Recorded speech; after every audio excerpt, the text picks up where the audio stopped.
নমস্কাৰ, মই ডক্টৰ জাহিৰ আব্বাছ আৰু মই আপোনালোক সকলোকে মোৰ চেনেলত স্বাগতম জনাইছোঁ। আশা কৰিছোঁ আপোনালোক সকলোৱে ভালে আছে। আৰু আজি মই এই ভিডিঅ'টোৰ জৰিয়তে চৰ্দি বা পানী লগা ৰোগৰ বিষয়ে অলপ আলোচনা কৰিম আৰু কিদৰে হোমিও ঔষধৰ দ্বাৰাই এই ৰোগটো সম্পূৰ্ণ আৰোগ্য কৰিব পাৰি তাৰ বিষয়ে আলোচনা কৰিম। আশা কৰিছোঁ যে এই ভিডিঅ'টো আপোনালোকৰ সকলোৰে লাভৱান হ'ব। তো আহক এই ভিডিঅ'টো ষ্টাৰ্ট কৰোঁ। পানী লগা ৰোগ বহুতো কাৰণত হ'ব পাৰে, যেনে বতৰ পৰিৱৰ্তনৰ সময়ত, যেনে গৰমৰ পৰা ঠাণ্ডাৰ বতৰৰ ফালে পৰিৱৰ্তন হ'লে তেতিয়া পানী লগা বা জ্বৰ হ'ব পাৰে। দ্বিতীয়তে বতৰৰ পৰিৱৰ্তন সম্বন্ধ নাথাকাকৈও হ'ব পাৰে। তাৰপিছত যিবিলাক অতিৰিক্ত শকত আৱত লোক, যাৰ শৰীৰত পানী বেছি থাকে, তেনে লোকৰ পানী লগা হৈ থকা প্ৰায়ে দেখা পোৱা যায়। এই ৰোগৰ উৎপত্তি কাৰণবিলাকৰ ওপৰত নিৰ্ণয় কৰি ঔষধ প্ৰয়োগ কৰিলে এই ৰোগ আৰোগ্য হয়।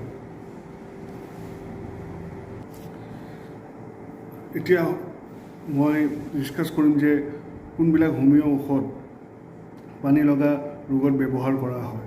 তো প্ৰথম ঔষধটো হ'ল একোনাইট নেপ। এইটো একোনাইট নেপ 30 বা 200 পটেঞ্চিত ব্যৱহাৰ কৰিব পৰা যায়। যে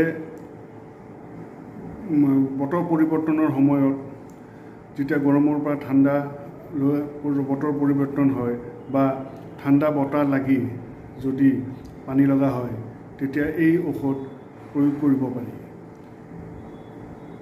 পানী লগাৰ লগত যদি জ্বৰ থাকে বা শৰীৰটো বহুত গৰম হয় আৰু এটা মুখৰ এক চাইডে গালটো পূৰা ৰঙা হৈ যায় বা আন চাইডে গালটো হেতা পৰাৰ নিচিনা হয়, তেতিয়া এই ঔষধ একোনাইট নেপ ব্যৱহাৰ কৰিব পৰা যায়।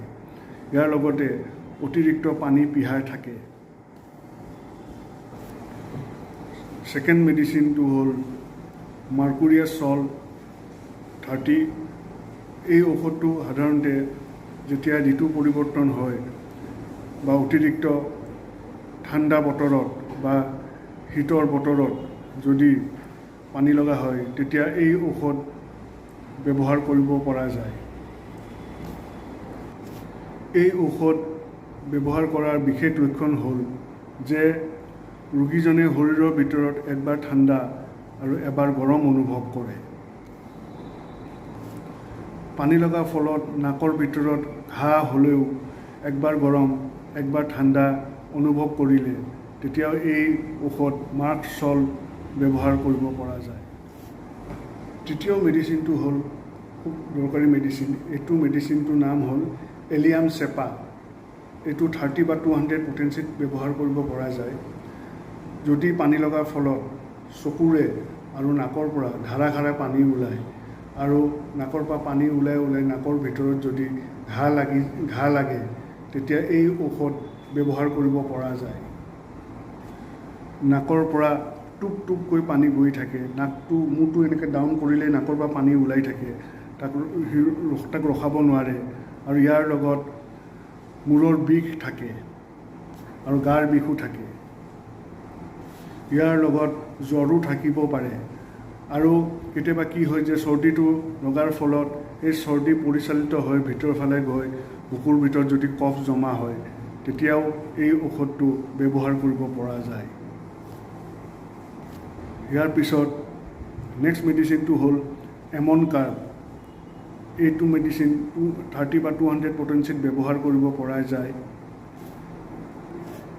এই ঔষধ ব্যৱহাৰ কৰাৰ প্ৰধান লক্ষণ হ'ল যে নাকৰ ভিতৰত হেঙুন জমা হয় যদি নাকটো বন্ধ হৈ থাকে আৰু ল'ৰা ছোৱালীবিলাকে যদি শুব নোৱাৰে তাৰ কাৰণে, তেন্তে এই ঔষধ এমন কাৰ্ব ব্যৱহাৰ কৰিব পৰা যায়। আৰু এনে লক্ষণটো চিকিৎসাত প্ৰায়ে পোৱা যায়।